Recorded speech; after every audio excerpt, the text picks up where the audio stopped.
से इलाका कापेला। मचले बड़ा गली में गोहगर अब तू गुंडा के बराबर जे टकराई ओकर से हम तो लड़ेंगे। अच्छा रंगदारी करते हैं रंगदारी करेंगे, रंगदार है हम ना किसी से डरेंगे। रंगदारी करते हैं रंगदारी करेंगे, रंगदार है हम ना किसी से डरेंगे। अरे नाम के खौफ है जान, खाली तू ये करो।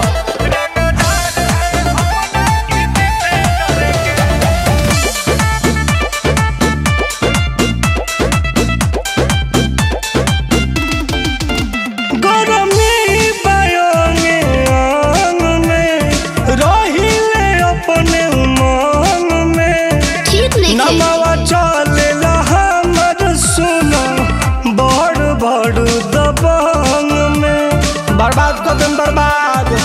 ओहो अरे मान गई तो के हुजूर हो, भरल भाटे गजब गुरूर हो, बड़े बड़े गुंडा से तो हार यारी बा जरूर हो।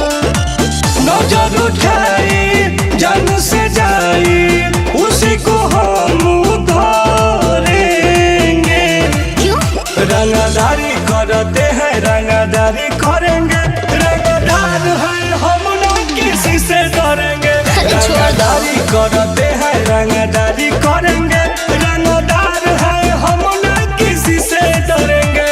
अरे नाम के खौफ है जान,